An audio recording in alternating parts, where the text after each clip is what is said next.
There are only 90 days left until the midterms, and as Democrats try to unite under an anti-American, anti-police, pro-open borders, pro-communist China umbrella, the White House knows what's at stake. They lose the House, it's going to be nonstop investigations and impeachment hearings, not to mention all the roadblocks to our economic revival. And if the DSA surge continues to 2028, the country that we love may be lost forever. We sat down with Vice President Vance for a sneak preview of the Trump-Vance midterm campaign that's about to kick off in earnest. Mr. Vice President, thank you for joining us tonight. Of course. Good to see you. So Abdul El-Sayed was outspent like 9-1 in Michigan, but Sure. he still edged out a victory over Haley Stevens. That's right. What does this tell us? Well, I think it says a couple things. First of all, the base of the Democratic Party just wants radicals. It wants these DSA types. It wants people who hate even the idea of private property ownership. But it also, I think, tells us that that particular set of ideas is very popular in places you wouldn't expect. Because Al-Sayed, he's this guy who holds himself out as a working class hero, as a guy who's going to fight for the working class. How does he fight for the working class? By flooding his state and his country with low-wage immigrants. Of course, those people will drive down the wages of the working class.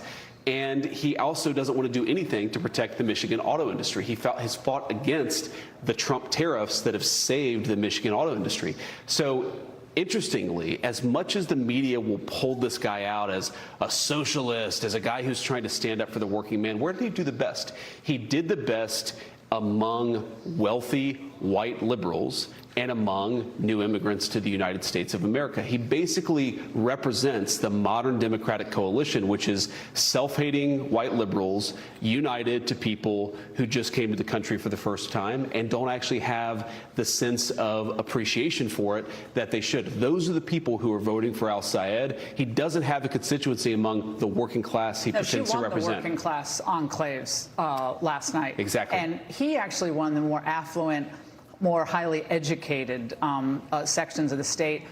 What does that tell us about education in the United States, especially at the university, college, and high school level? Well, I think what it tells us is that a lot of young Americans were sold a whole promise at the elite universities in our country. And that promise is that they were going to be able to go to college, get a degree, and everything was going to work out fine for them. I think in reality, actually, a lot of universities sold these kids a bill of goods. They gave them a lot of debt. They did not give them useful skills or a useful credential. And a lot of these kids are very angry. But that really is, if you look at the data, Laura, the base of the Democratic Party today is downwardly mobile, hyper-progressive, well-educated people. People, I think, who are sold a bill of goods by universities have a lot of debt, but not a good job to show for it. But they say they can't afford a home. The average home ownership is up to like 42 years of age. 10, 15 years ago, it was much lower. There's concern about the cost of living, still high energy prices, $100 to fill my tank today. What does the Republican Party, specifically the administration, need to do better on that front? Because there are real strains out there. Well, I think that what it shows is that the past 40 years of economic policy, bipartisan economic policy, have failed. I think a lot of people look at El-Sayed or a lot of these other radical candidates and they say socialism is evil. They're right. Socialism is evil. But we have to ask ourselves the question, why is socialism so appealing to a lot of people who, to your point, have lower assets, who don't have the same ownership, who went to universities and were sold a bill of goods? They got a lot of debt, but they didn't necessarily get the good jobs that came along with that high debt load. And I think our answer to that, and by the way, you've already seen a lot of it in the Trump administration, is number one, protect American manufacturing. The manufacturing economy is the foundation of the middle class. We see this in Europe. We saw it in the United States.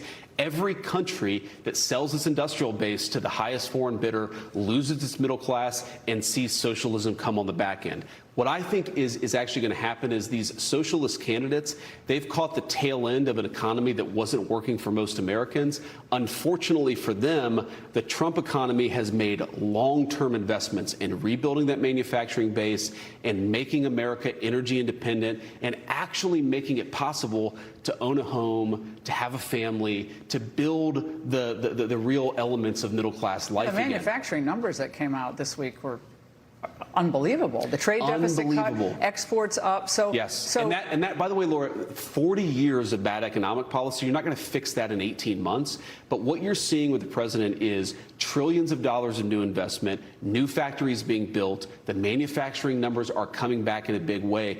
That is how you fight socialism, by actually giving people a middle-class opportunity. Who's beating us in the that G7? Is better. Who's beating us in the G7? Nobody is beating us. How about Canada? How are they doing? They're doing terribly. So they want us to copy France, Canada, and other countries that are failing? How does that work? Well, the way that it works, and this is exactly what al-Sayed and these limousine socialists are actually selling to the American people, they're not promising you industry, they're not promising you good jobs, they're not promising self-sufficiency and a good industrial economy. What they're promising is redistribution. Again, we've seen this in Europe and in the United States. The idea that you can build real prosperity by just redistributing assets from one group to another group, that's not how you build real prosperity. You have to actually sustain the foundation of the economy. That is what the President of the United States has worked us towards for the past 18 months. It's going to continue to pay dividends. But I think, again, Laura, this is an important point. A lot of Americans look at this rising tide of socialism and say, how did we get here? We got here by 40 years of bipartisan leaders selling our industrial base to foreign countries, allowing low-wage immigrants to come in and compete with Americans for jobs, by destroying the foundation of the middle class. That's how you got socialism. How you fix that problem is by doubling down on Donald Trump's economic nationalism, not going back to the way we've done things for the past 40 years. It's failed everywhere it's tried. It's failed everywhere it's tried, and it always leads to socialism. It always leads exactly where we are. The only way to get out of it is to double down on the economics of the past 18 months. This fraud task force, the findings are mind-blowing. Shocking. $236 billion uncovered. You've said that's the tip of the iceberg. You said someone like an al-Sayed would undo all the progress that you've made in rooting out the fraud and then going to recapture that money, which is a big part of this. Yep. How much can you get back? What do you expect the socialists would do with these large government bureaucracies that are obviously way too open to be exploited for fraud?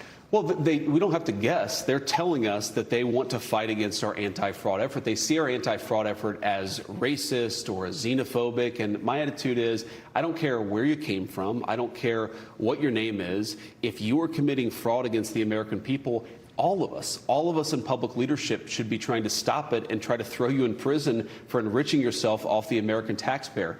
Again, this is why these people, the al-Sayeds of the world, don't do very well among actual working class constituencies, is because the people that I grew up around, they don't want to be defrauded. They don't want to pay their taxes and then have that tax go to a fraudulent Somali daycare center. If they pay money in order to ensure that a young mom has neonatal care, they want that money to go to the young mother. They don't want it to go to a fraudster, which, by the way, we just stopped a massive fraud program that was enriching people who were supposed to be providing services to young moms and their babies. So I actually think that if these people, if the socialists cared about working class Americans, they would help us in their fraud efforts, but they don't.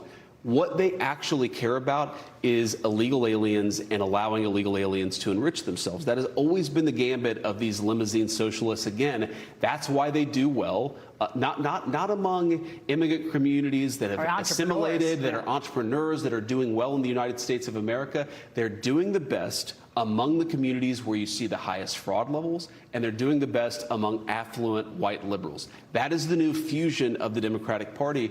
We're going to fight fraud because we think it's in the best interest of the American people.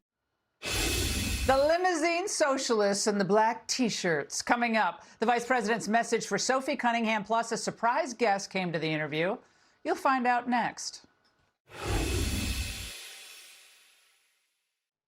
Be sure to like and subscribe for all the Fox News latest on YouTube and catch full shows streaming now on Fox One.